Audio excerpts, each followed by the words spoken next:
Her hands trembled as she slid the worn check across the counter. The young teller looked at her, then at the check, and sighed loud enough for everyone to hear.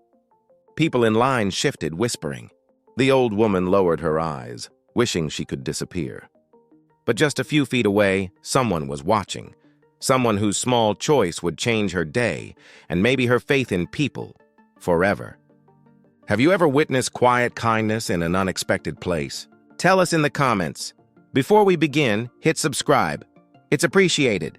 It was a warm Friday morning in Atlanta. The streets outside buzzed with life. Cars honking, people chatting, sunlight bouncing off glass buildings. Inside her small apartment, Mrs. Evelyn Thomas adjusted her hat in the mirror. She was 81, graceful but tired, moving slow from years of arthritis. She lived alone now, ever since her husband passed away, and most days her world was quiet. Too quiet. That morning she clutched an envelope close to her chest, her late husband's pension check. It wasn't much, but it was what kept her lights on and food on the table. She always liked going to the bank herself. It made her feel independent, strong, still capable. She'd put on her best coat, the one with the tiny pearl buttons, and smiled at herself before stepping out. The air smelled of coffee and exhaust as she made her way down the block, her cane tapping gently against the sidewalk. She greeted a few neighbors on her way, the kind of small-town kindness that still existed in certain corners of the city. When she reached the bank, she paused for a moment to catch her breath, then pushed the heavy glass door open. Inside, it was cool and bright. Spotless floors, quiet voices, the soft clicking of keyboards. People in business suits moved quickly, eyes on their phones. She stood there for a second, trying to remember which counter she'd used last time.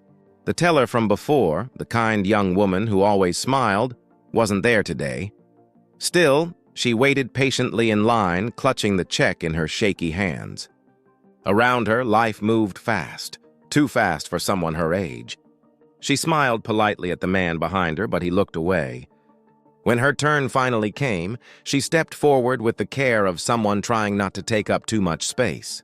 She didn't know it yet, but what would happen at that counter would test her heart in ways she never imagined.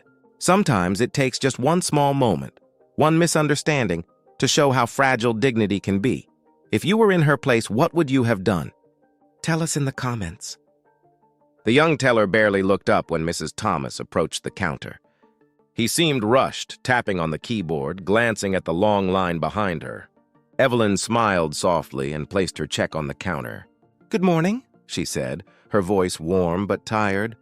He didn't reply, only took the check and frowned, holding it up like it didn't belong there. The line behind her grew. A man coughed impatiently. Someone sighed. Evelyn's heart started to beat faster. She could feel the weight of every stare, every second stretching longer than it should. The teller finally spoke, his tone sharp. "This signature looks different. Are you sure this is your account?" His words cut through the room. Evelyn blinked, confused. "It's mine," she whispered. "I've had it for years." But he was already shaking his head, calling over another employee. People began to whisper. A woman near the door tilted her head, watching. Evelyn felt her face burn. She wanted to explain, and that her hands shook now, that her writing had changed a little, but her throat tightened. Her fingers gripped her purse as she tried to hold on to her pride. The second teller came over, glancing at her, then at the check. They spoke softly to each other, but she could hear bits and pieces. Fraud, old check, verification. Every word stung. She stood there, still and small, surrounded by people but utterly alone.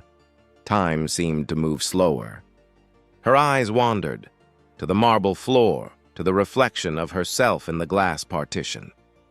She saw a tired woman who had lived through too much, done her best, and yet still stood on trial for simply being herself.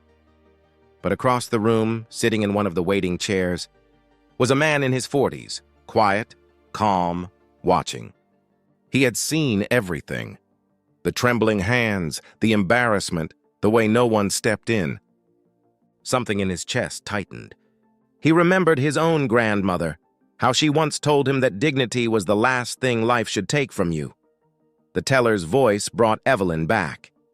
"We can't cash this without verification. You'll need to come back with ID or a manager." She nodded, though she didn't understand why this was happening now when it never had before. She turned slowly, trying to hide her tears, but her lip quivered. The man stood up. His shoes echoed softly as he crossed the floor. People looked up, curious now that someone was moving. He reached the counter and spoke calmly, his voice low but firm. Evelyn didn't hear his words, not clearly, but she saw the way he placed his ID down, the way he looked the teller in the eye. Not angry, but steady, human.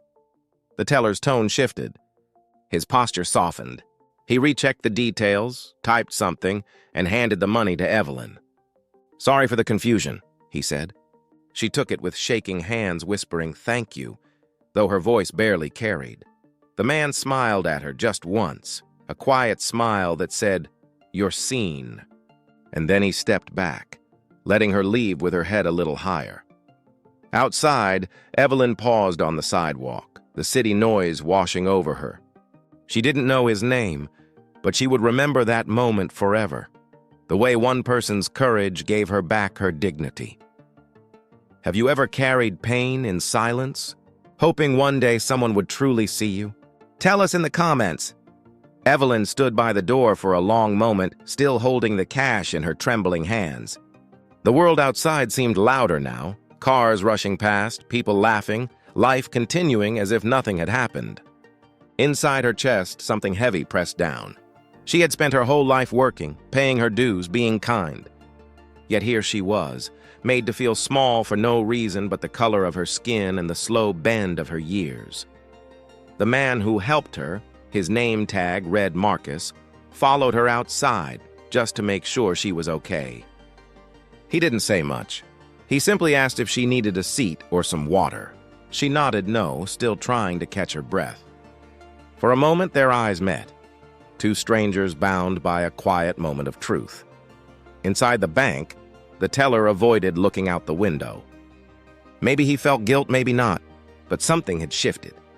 The room didn't feel the same anymore. People in line whispered softly now, their earlier impatience replaced by a strange unease. Evelyn finally spoke, her voice faint but steady. "Thank you," she said to Marcus. He smiled gently. "No need," he replied. But she saw the kindness in his eyes, that small spark of decency that so many forget to show. As she turned to leave, Marcus stepped back inside.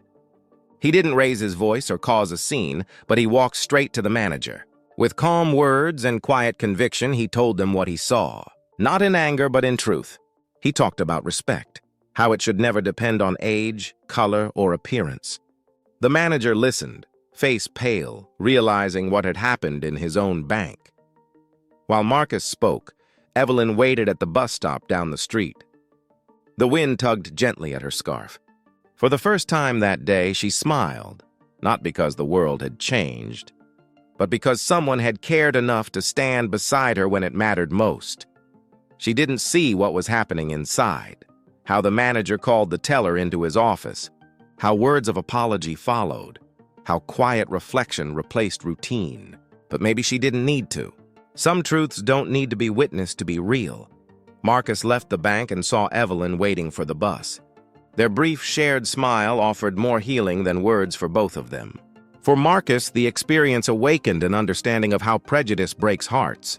For Evelyn, the memory of his kindness became a lasting warmth in a cold world. That night, Evelyn felt lighter, realizing Marcus's simple act of standing by her had restored her belief in good people. The pain of humiliation faded, replaced by the small miracle of being truly seen. In the following days, she began noticing small acts of care, realizing the world wasn't all coldness. Marcus couldn't forget her face. The moment changed the way he saw the world. He started speaking up with quiet courage, realizing that change starts in hearts. Weeks later, he saw Evelyn outside the bank, smiling peacefully. When she gave him a silent thank you nod, he knew one kind act could echo longer than he imagined. Would you like a summary of the whole story involving Marcus and Evelyn? Or should I continue with a different narrative? The world hadn't changed overnight. People still judged too quickly, spoke too harshly, looked away too soon. But something was different now. Because one man decided to care and one woman refused to let shame steal her grace. Maybe that's how real change begins, not with noise or protest, but with a single moment of kindness that reminds us what being human truly means. What part of this story stayed with you the most? Tell us in the comments. Show some love with a like and subscribe to stay inspired.